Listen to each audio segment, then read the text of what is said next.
ഭിന്നശേഷി കുട്ടികൾക്കായുള്ള കായംകുളം മിസ്പ ഭിന്നശേഷി പരിശീലന കേന്ദ്രത്തിൽ ഈ വർഷത്തെ ക്രിസ്മസ് പുതുവത്സര ആഘോഷം സംഘടിപ്പിച്ചു. കുട്ടികളുടെ കരോൾ പരിപാടിയോടെയാണ് ആഘോഷ പരിപാടികൾക്ക് തുടക്കമായത്. ഭിന്നശേഷി കുട്ടികൾക്കായുള്ള കായംകുളത്തെ സ്ഥാപനമായ മിസ്പ ഭിന്നശേഷി പരിശീലന കേന്ദ്രത്തിൽ ഈ വർഷത്തെ ക്രിസ്മസ് പുതുവത്സര ആഘോഷം വിപുലമായി സംഘടിപ്പിച്ചു. കരോൾ പരിപാടിയോടെയാണ് ആഘോഷത്തിന് തുടക്കമായത്.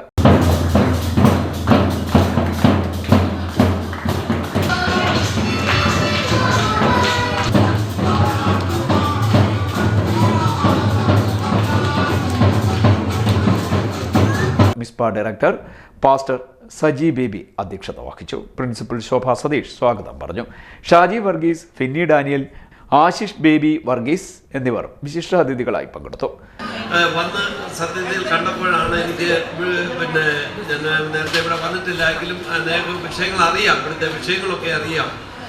പാസ്റ്റർ സൗദി അറേബ്യയിൽ ഈയിടെ കടന്നു വന്നപ്പോഴും പാസ്റ്ററുമായിട്ട് കാണുവാനും ഒക്കെ ഇടയായി. അന്ന് ഉള്ള സമയങ്ങൾ പാസ്റ്ററുടെ പ്രവർത്തനങ്ങളെ പറ്റി കേട്ടപ്പോൾ വളരെ സന്തോഷവും ദൈവദാസന് കൊടുത്ത കാഴ്ചപ്പാടിനെ ഓർത്ത് ദൈവത്തെ സ്തുതിക്കുന്നു. നിങ്ങളെല്ലാവരും നമ്മൾ സഹോദരങ്ങളാണല്ലോ, എല്ലാ സഹോദരങ്ങളും ഒക്കെ ആയിട്ട് ഇവിടുത്തെ പ്രിൻസിപ്പാൾ ഇവിടുത്തെ വിവരങ്ങളൊക്കെ അറിഞ്ഞപ്പോൾ വളരെ പ്രകീർത്തിക്കാവുന്ന കാര്യങ്ങളാണ് എല്ലാം കേൾക്കുന്നത്. ഇങ്ങനെ ഒരു സംരംഭം സജി പാസ്റ്റർക്ക് ഇങ്ങനെ തുടങ്ങി ഇത്രയും നാൾ കൊണ്ടു നടക്കാനൊക്കെ ദൈവം സജി പാസ്റ്റർ സഹായിച്ചല്ലോ. അവരെ കുടുംബമായി ചെയ്യുന്ന പ്രവർത്തനങ്ങളെ ഓർത്ത് ഞങ്ങൾ സന്തോഷിക്കുകയും ദൈവത്തെ സ്തുതിക്കുകയും ചെയ്യുന്നു. അതുപോലെ അവരുടെ കുഞ്ഞുങ്ങളും അതുപോലെയുള്ള കുഞ്ഞുങ്ങളും ഇവിടെ ഒന്നിച്ചായിരിക്കാനും അവരെ എല്ലാ രീതിയിലും ഹെൽപ്പ് ചെയ്യാനൊക്കെ സജി പാസ്റ്റർ എത്രത്തോളം ദൈവം സഹായിച്ചല്ലോ. ഇനിയും ഇത് ഏറ്റവും ഭംഗിയായ രീതിയിൽ മുമ്പോട്ട് പോകട്ടെ എന്ന് പ്രാർത്ഥിക്കുകയും ഇങ്ങനെ ഒരു അവസരം തന്ന സജി പാസ്റ്ററോട് ഇവിടെയുള്ള പ്രിയപ്പെട്ടവരോടൊക്കെ നന്ദി അറിയിച്ച് എൻ്റെ വാക്കുകളെ ചുരുക്കും. കായംകുളം പട്ടണത്തിൽ മിസ്പ ബലഹീനരായിട്ടുള്ളവർക്ക് വേണ്ടി, ഭിന്നശേഷിക്കാർക്ക് വേണ്ടി, പ്രത്യേക ബുദ്ധിമുട്ടുള്ളവർക്ക് വേണ്ടിയിട്ട് ഒരു സ്ഥാപനം ആരംഭിക്കുമ്പോൾ കായംകുളം പട്ടണത്തിൽ ഇവർക്ക് വേണ്ടിയിട്ട് ഒരു സ്ഥാപനമില്ലായിരുന്നു.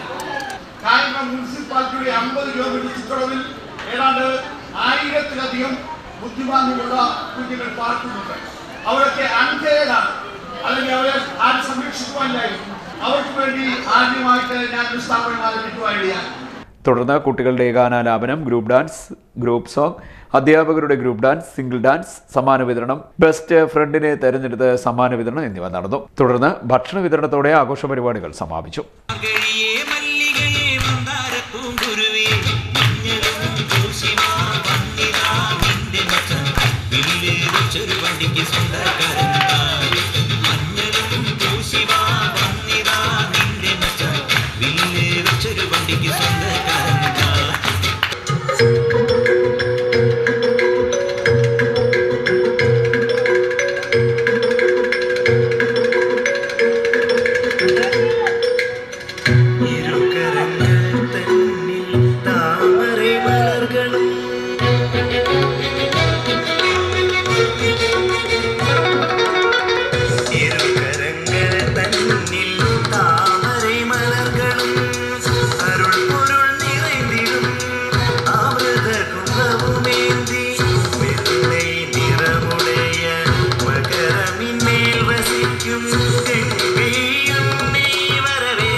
കുഞ്ഞുങ്ങളും 4 സ്റ്റാഫുമായി ആരംഭിച്ച ഈ പ്രവർത്തനം ഇന്ന് കായംകുളം പട്ടണത്തിൽ ഒരു തിരുകക്കുറിയായി നിലകൊള്ളുകയാണ്.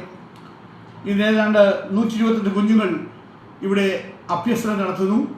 അവർക്ക് ആവശ്യമായിരിക്കുന്ന physiotherapy centre, speech therapy centre, vocational training centre, occupational therapy, play centre, അങ്ങനെ വിവിധങ്ങളായ പ്രോഗ്രാമുകൾ ഇവിടെ നടക്കുന്നുണ്ട്.